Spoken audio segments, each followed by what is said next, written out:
Dear student, आज हम समझेंगे डीपीएसपी क्या कहलाता है और डीपीएसपी और मौलिक अधिकार में अंतर क्या होते हैं।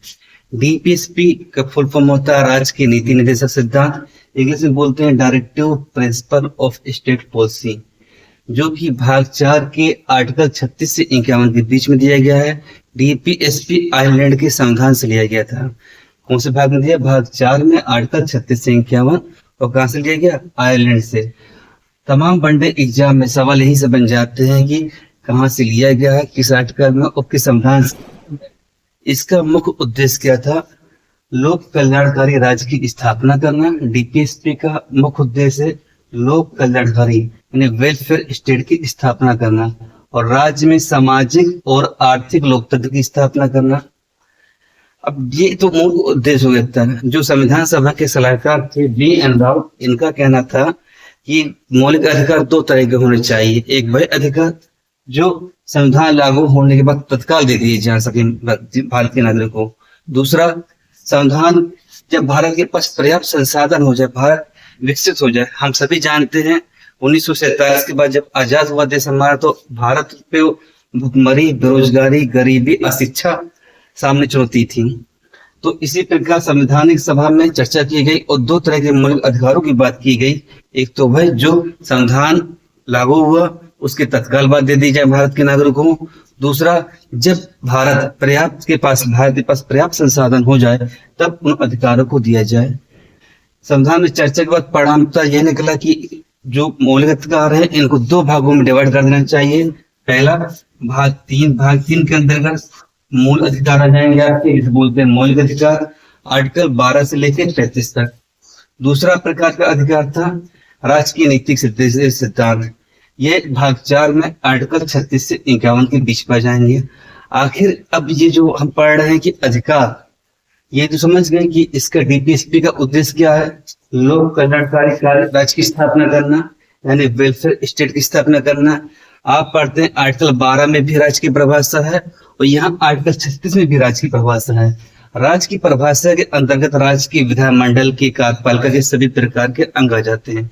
जैसे इलेक्ट्रिकल बोर्ड बना देना, जैसे आप देख रहे हो आजकल सबके घरों में इलेक्ट्रॉनिक्स मीटर्स लग रहे हैं। अब यहाँ पे राज्य ये देखेगा कि भाई राज्य को ऐसा कानून बनाए, राज्य आपके मूल अधिकारों का उल्लंघन नहीं करेगा, पर राज्य कानून को भय बनाए रखने के लिए ऐसे अधिकार बनाएगा जो आपके अंदर भय पैदा करे। जैसे अब इलेक्ट्रॉनिक मीटर लग रहा है जिससे लाइट की कटौती वगैरह जो होती है, चोरी वगैरह वो नहीं हो सकती है।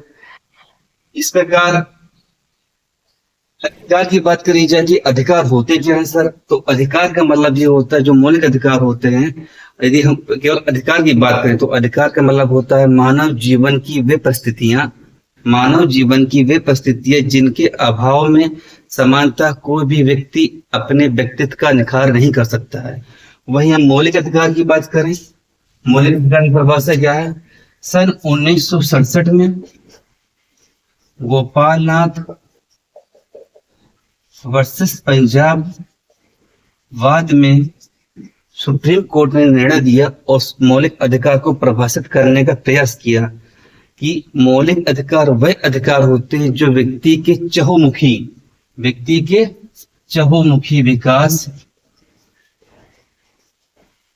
विकास को ग्रोथ करने का काम करते हैं। चहुमुखी विकास के अंदर क्या रहता है? बौद्धिक,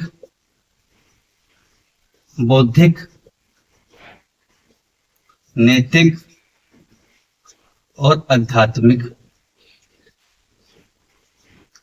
यदि व्यक्ति के भौतिक फिजिकल, बौद्धिक मतलब मेंटल और नैतिक मतलब इथिकल और आध्यात्मिक मतलब ईश्वरीय मतलब आध्यात्मिक चीजें का ग्रोथ होती है तो वह उसके अधिकारों को हम मौलिक अधिकार कहते हैं। अब सवाल ये उठता है कि दोनों का काम क्या कहते हैं? कल्याण को बढ़ाना है, डेवलपमेंट करना है, सशक्त भारत बनाना है। आखिर मूल अधिकार और डीपीएसपी में अंतर क्या होता है? मौलिक अधिकार कहाँ के संविधान से लिए गए हैं? यूएसए के संविधान से। और वहीं पे डीपीएसपी कहाँ से ली गई है? आयरलैंड के संविधान से। मौलिक अधिकार भाग 3 में आते हैं और डीपीएसपी भाग 4 में आते हैं। मौलिक अधिकार व्यक्ति और नागरिक दोनों को प्रदान किए जाते हैं। वहीं डीपीएसपी जो राज्य की नीति निर्देशक सिद्धांत है, व्यक्ति और नागरिक के प्रति कर्तव्य होता है। अब यहाँ पे ये है कि व्यक्ति और नागरिक किसे कहते हैं। जैसे भारत में कोई घूमने आया तो क्या हो जाएगा, यहाँ का व्यक्ति। आप यहाँ पे रह रहे हैं तो क्या है, भारत के नागरिक। यदि आप विदेश घूमते हैं तो वहां पे आप क्या हो जाएंगे, भारत विदेश में घूम रहे हैं तो वहां के व्यक्ति हो गए हैं। और नागरिक की परिभाषा जो आपके लिए, नागरिक की परिभाषा आप पढ़ेंगे भाग 2 आर्टिकल 5 से 11, उसमें नागरिकता के बारे में बताया गया है। नागरिक किसे कहते हैं, नागरिक के पास ऐसे विशेष अधिकार होते हैं जो राज्य की ओर से दिए जाते हैं, उसे हम नागरिकता कहते हैं, नागरिक कहते हैं। जैसे चुनाव लड़ने का अधिकार, सरकारी नौकरी पाने का अधिकार। जैसे आप अमेरिका घूमने गए, अब वहां पे आप चुनाव तो लड़ने नहीं लगेंगे, ना सरकारी नौकरी पाएंगे, तो वहां पे क्या हो जाएगा, व्यक्ति और नागरिक के प्रति कर्तव्य। ये वाद योग होते हैं, अर्थात मूल अधिकार में क्या है, वाद योग होते हैं, और जिसके उल्लंघन पर आर्टिकल 32 व 226 के तहत क्रमशः कहा जा सकते हैं, सुप्रीम कोर्ट और हाई कोर्ट। डीपीएसपी ये गैर वाद योग है, इन्हें न्यायालय द्वारा लागू नहीं किया जा सकता है। मूल अधिकार कानूनी रूप से मान्य होते हैं, ये नैतिक एवं राजनीतिक मान्यता होती है इनकी। आपातकाल में निलंबित किया जा सकता है मूल अधिकार को। जैसे आपने देखा होगा कोरोना के टाइम पे आप लोगों के घर के आसपास डंडे वंडे लगा दिए गए, जहां से पेशेंट वगैरह निकले, या लोगों को घरों के अंदर कैद कर दिया। यानी ऐसी स्थितियों में, आपात जैसी स्थितियों में भी इसको मूल अधिकार को हम प्रतिबंधित कर सकते हैं या निलंबित कर सकते हैं। डीपीएसपी में किसी भी स्थिति में निलंबित नहीं होते हैं। मूल अधिकार व्यक्ति कल्याण को प्रोत्साहन देती है, व्यक्ति कल्याण को, और ये सामाजिक एवं आर्थिक कल्याण को प्रोत्साहन देती है। जैसे सहकारिता वगैरह होती है राज्य के, जैसे राज्य को किसी गांव में नहर बनानी है तो क्या करेगी, नहर गांव के कुछ लोगों को, 20-25 लोगों को काम दे देगी और उनके ऊपर एक सुपरवाइजर पर बैठा देगी। तो क्या है, ये भी सामाजिक और आर्थिक कल्याण का काम करता है, और ये व्यक्तिगत कल्याण को प्रोत्साहन देता है। एफआर नागरिकों को स्वतः प्राप्त होते हैं, डीपीएसपी सरकार द्वारा लागू होने पर नागरिक को प्राप्त होते हैं।